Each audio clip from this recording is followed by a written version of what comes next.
Hi friends, मैं Amay sir. हम लोग ये जो टॉपिक दिया हुआ है बोर्ड के ऊपर लिखा हुआ है important question for the M4 paper and Mumbai university mechanical and civil का जो सिलेबस है उसके ऊपर मैं ये वीडियो बना रहा हूँ।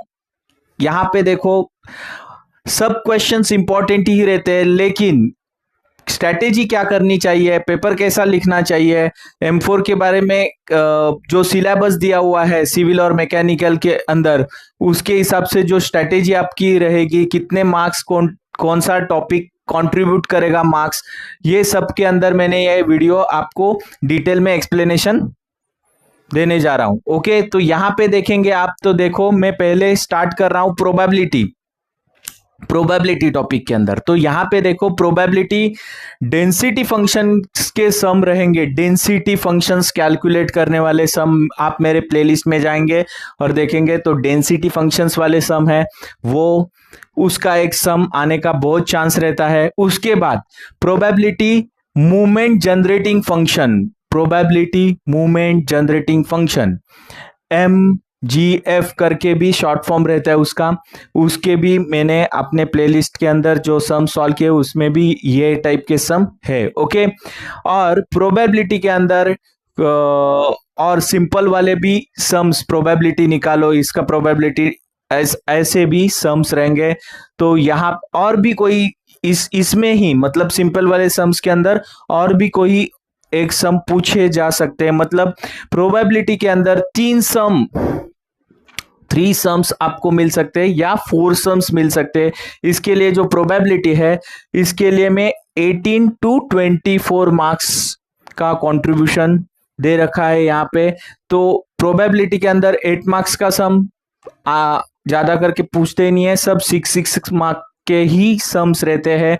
और फर्स्ट क्वेश्चन के अंदर 5 मार्क्स का जो क्वेश्चन रहता है उसके अंदर ये 2 टाइप के जो है, मतलब प्रोबेबिलिटी डेंसिटी फंक्शन या प्रोबेबिलिटी मूवमेंट जनरेटिंग फंक्शन के सम आने की बहुत चांसेस रहते हैं। ओके, तो ये जो पर्टिकुलर टॉपिक है, ये प्रोबेबिलिटी का जो टॉपिक है, ये 18 to 24 मार्क्स आपका कंट्रीब्यूट करता है। इसके बाद हम लोग आएंगे large sample test, small sample test के अंदर। लार्ज सैंपल टेस्ट और स्मॉल सैंपल टेस्ट के अंदर आपको देखो, स्मॉल सैंपल टेस्ट के अंदर ज्यादा करके टेस्ट है, उसके अंदर बिफोर एग्जाम और आफ्टर एग्जाम ऐसे सम्स है। बिफोर एग्जाम और आफ्टर एग्जाम क्या रिजल्ट आए, मतलब इंप्रूवमेंट हुई नहीं हुई, या तो कोई कंपनी ने कैंपेनिंग लिया है प्रोडक्ट का, उसमें इंप्रूवमेंट हुई नहीं हुई, इस टाइप के सम सैंपल टेस्ट के अंदर के सम, स्मॉल सैंपल टेस्ट के अंदर सम आते हैं। वो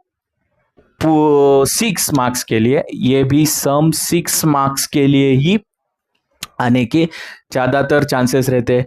उसके बाद chi square test, chi square test भी बोलते हैं, ची स्क्वायर टेस्ट भी बोलते हैं, उसका भी सम 6 मार्क्स के लिए सम आ सकता है। आप मेरे प्लेलिस्ट में देखेंगे तो डार्क आइज वाला एक सम है, उसके बाद लिटरेसी का एक सम है, और एक स्मोकिंग के बारे में सम है, इसके अंदर इंप्रूवमेंट आएगी नहीं आएगी, लिटरेसी से इंप्रूवमेंट आएगी नहीं आएगी।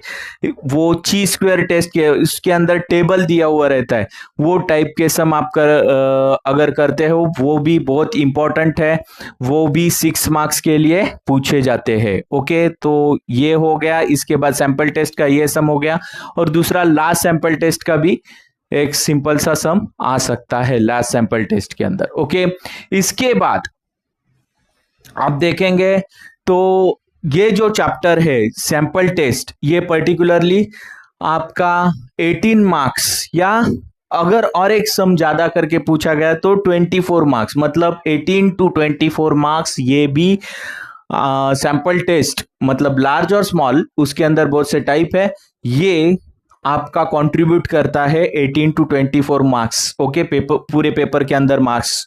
ओके, तो ये भी एक इंपॉर्टेंट टॉपिक है और काफी आसान है। ओके, तो प्रोबेबिलिटी और सैंपल टेस्ट अगर कैलकुलेट करेंगे तो 18 अगर कैलकुलेट करते हैं तो 36 मार्क्स का वेटेज कंट्रीब्यूट करता है। लेकिन प्रॉब्लम क्या होता है, ये जो रेड पेन से मैंने ये जो इंस्ट्रक्शन लिखी हुई है ये आपका खेल बिगाड़ सकती है, क्योंकि आंसर्स एनी 3 के अंदर आपको 3 क्वेश्चन सॉल्व करने हैं 2 से लेके 6 के अंदर। उसके अंदर हमें प्रोबेबिलिटी और सैंपल टेस्ट के सम आते हैं, लेकिन उसके साथ दूसरे भी सम्स कनेक्ट होते हैं और हम लोग कोई तो 3 ही क्वेश्चन सॉल्व कर सकते हैं। उसके अंदर हम लोग बाकी के 2 क्वेश्चन नहीं सॉल्व कर पाते हैं और उसके अंदर वो सम चले जाते हैं। तो हमें और भी टॉपिक की जरूरत है। ओके, तो ऐसा नहीं है कि उसके ऊपर पेपर सॉल्व करना आसान नहीं है, तो हमें बाकी के टॉपिक भी कवर करने हैं। ओके, तो ये काफी इजी टॉपिक्स होते हैं। इनके अंदर स्टैटिस्टिक्स और एक स्टैटिस्टिक्स भी काफी इजी टॉपिक है। स्टैटिस्टिक्स के अंदर भी हमें 4 सम मिलते हैं।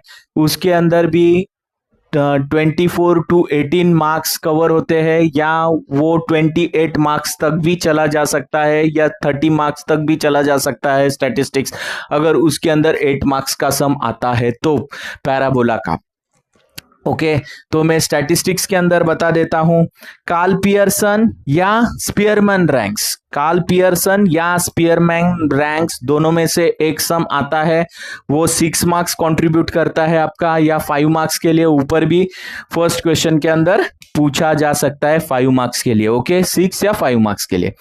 उसके बाद कर्व फिटिंग स्ट्रेट लाइन वाला सम भी 5 या 6 मार्क्स के लिए, 5 मार्क्स के लिए पूछा जाता है तो फर्स्ट क्वेश्चन के अंदर आएगा, और नहीं तो 2 to 6 क्वेश्चंस के अंदर अगर पूछता है तो 6 मार्क्स के लिए ये कंट्रीब्यूट करता है। Line regression and coefficient of correlation, उसका भी 6 मार्क्स के लिए सम आता है।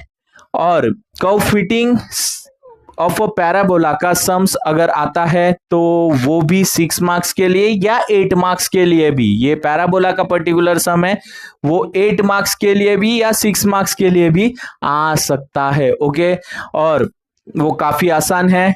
उसके अंदर टेबल आपको पर्टिकुलरली फॉर्म करने हैं और उसके वैल्यूज निकालने हैं। ओके, तो ये भी टॉपिक स्टैटिस्टिक्स में कहता हूं कि ये भी टॉपिक 18 या 20 मार्क्स या 24 मार्क्स आपके कंट्रीब्यूट करते हैं।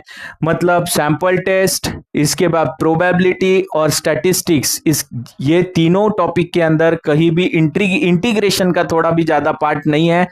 मतलब इंटीग्रेशन और डेरिवेटिव को कोई स्टूडेंट्स को डर लगता है, लेकिन वैसे डरने वाली बात नहीं है। लेकिन ये टॉपिक के अंदर सिंपल स्टैटिस्टिक्स के ही टॉपिक है, sample test, probability and statistics. Okay, इसके बाद हम लोग मेन 2 टॉपिक के ऊपर आते हैं जिनके अंदर इंटीग्रेशन और डेरिवेटिव्स के कॉन्सेप्ट बहुत हमें यूजफुल करने पड़ते हैं। तो हम लोग पहले जाएंगे, वो है vector differentiation and vector integral.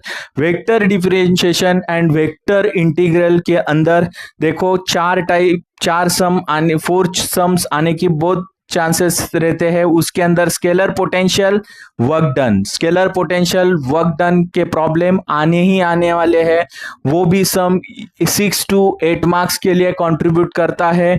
उसके बाद सोलेनॉइडल और इरोटेशनल, और इरोटेशनल को और करके में लिखा है, कंजर्वेटिव भी कभी कभी लिखा रहता है, वो इरोटेशनल और कंजर्वेटिव एक ही कॉन्सेप्ट है। आप मेरे वीडियो जाके देखेंगे तो आपको पता चलेगा। ये भी 5 कंजर्वेटिव इरोटेशनल का जो अगर सम आता है तो वो 6 to 5 मार्क्स के लिए कंट्रीब्यूट करता है।